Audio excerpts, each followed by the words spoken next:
Hello. Yeah, my name is Pablo. And basically, what we're going to talk about is my life story, a short kind of life story. Where was I born? I was born in Mexico in a little town called El Vetarron in the state of Durango. That was in April 29, 1971, basically. And I was brought up from a farming community, from my family, a big family, basically, from my mom's and dad's family, basically. On the side of my dad is a big family. So we are a big family, and I have a lot of brothers and sisters. And I was brought up in that little town in a farming community, basically, El Betarron. And we would used to grow corn and beans and do fishing, those kind of laboring things up there to survive, to have a life up there, basically. My dad, he never went to school. I had the opportunity to go to school because he never had the opportunity. Basically, that's what he told me when he talks to me about it. My mom did. Uh, it was a little bit of education on her side. And my dad, no, he had to work his life because there was no opportunity for him. He was really poor. I mean, he was really poor. He didn't tell me about that. On my mom's side, I mean, it was that she had a business going, a little convenience store.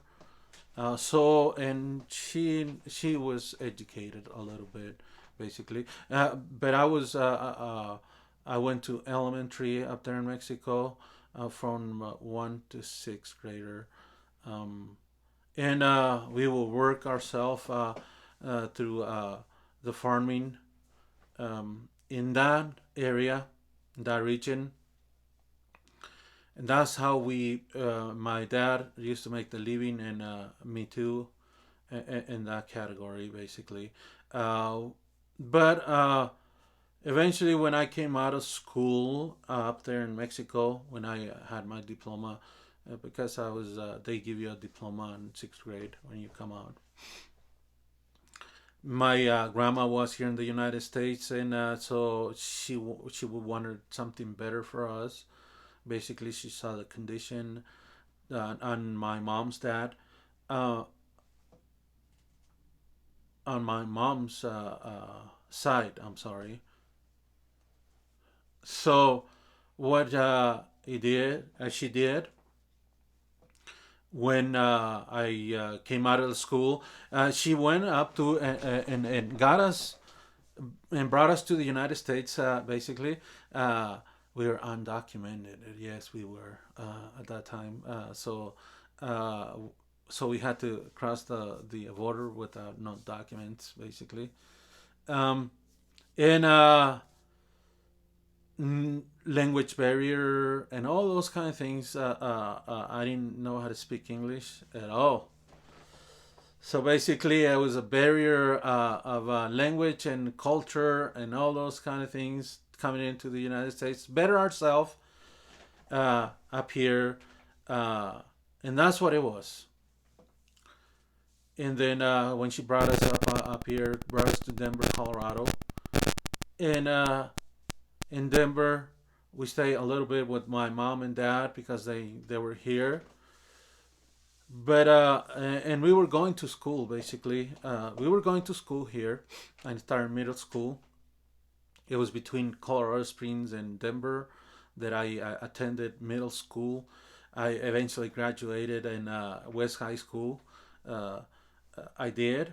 But my mom and dad, they stayed here for about a year. They went back to Mexico. So we stayed here with some cousins, not even with my grandma. Uh, um, so that's what we did, and we stayed alone with them. But it wasn't. It was hard. It was hard because at that time I wasn't working. I was going to school, so uh, I had a lot of things to conquer there with my brother, my oldest brother, because I'm the second oldest from a family of 15 brothers and sisters. Basically, that is a big family. So when they went to Mexico, my mom and dad, so we stayed there with our cousins, and we were really struggling quite a few. For me, I was still going to school, and I was struggling basically, but I was learning the process. In the process, I was learning the language. So basically, learning to speak the language English, because my first language is Spanish. Basically, I was brought up that way. Then towards the end, I moved with my grandma back again, and then we went back to Colorado Springs, middle school and high school, because she had another 40-acre farm up there, and we encountered back again in that area. It's a small community too up there. East of Colorado Springs is Miami Yoder School, Rush, Colorado. That's what I attended middle school and part of a high school. I wanted to graduate it there, but uh, the conditions were not good. Even though my grandma had a farm and she had a house made of blocks, concrete blocks, uh, we had the essentials. We didn't had running water or electricity, so we had to get water from another farm for our survival, basically. So, see, those are the challenges that I've been experiencing in my life. In Mexico, I did, and in the United States, I did, basically. So that's what it was. And was it okay? At that time, it wasn't too happy. Uh, you just learn the challenges in your life. And we went through school, and I went through school. One time, my grandma came back to Denver when I was going to finish high school. Uh, and then I stayed there for a couple, like 2 months, and I started working, but I wasn't graduating yet. I haven't graduated yet. I was in the 12th grade. So, and I had transportation because she provided that, basically. It was far, so we ride the bus to the school, and I was myself alone in there, and I was going to graduate, but it was too tough for me, so I had to come back to Denver, Colorado, and I graduated here in graduated in West High School, Denver. I did that, and I learned the barrier, the language barrier, and I have to overcome those kind of things. It wasn't easy, but I had to do those things in my life. And at that time, I went back to Florida, basically with my aunt Yolanda. She was up there. She was living up there and working up there on the fields, or I went back onto the fields, like working on the orange fields, picking up oranges, and also on the packing houses. That was 1990, and then I stayed 2 years up there, basically. And then came back, came back, and I bought my first truck. It was a Chevy 1979, I think that's what it was. Brought it up here, came back to my grandma, to Denver, back again to Colorado, basically. And then I moved out from my grandma. I started there, but I moved out from her, and I started working on construction, basically concrete construction. That was one of the things that I started working. It was the basements, building foundation on basement on the houses, concrete. It was tough. It was rough working, labor working. So I did that, and I stayed with her about 1 or 2 years. Right after I graduated, or came back from Florida, and then graduation 1990. Before I went to Florida, but anyways, moved to my sister, stayed with my sister in about another year, and then I moved out with my some of my friends. uh, and it was tough because you had to work all the time. Now you had to be alone by yourself and confront life, and I did at that time. And I graduated from high school. They never taught us about nothing about businesses or anything like that. You just graduate and that's it. I mean, I learned math and language barriers. I had to overcome all those language barriers, the culture barriers, the uh, even coming to the United States without documents, legal issues, and all those kind of things we had to confront in our life, basically. So when I was here at that time, when I was living with my friends, I met my wife, which is my wife now that I'm married 3 years with her, and I have three wonderful children. My oldest is Vanessa, and my middle one is Alex, which is going to be married pretty soon, and also my youngest, Christian, that we confronted something when he was 11 years old. It was tough because he had cancer, basically, the youngest. Um, he's still alive, he's well, um, and we went through a tough moment at that time. But, anyways, I met my wife when I was at that time. I met with her, and we've been living together for 30 years already or more. Basically, we were when I moved with her. I wasn't married. We just moved together to a trailer, a parking trailer that she was living there, and then we stayed there for a little bit. Uh, Started working different jobs. Uh, the pit gravels, working as a laborer, and then I went from labor to other things, oiler, all the way to a loader operator. And I was making better wages, but I wasn't too happy about it. And my check wasn't, when I saw that check, it wasn't too good for me. Basically, that's what it was. So I met with her, and then we started our marriage. We started all those kind of things in our life, and that's how I started in that area. Uh, a church, an event that changed my life, a turn of event. It was on 1996, basically. 96, that's what it was. That's when I had my faith.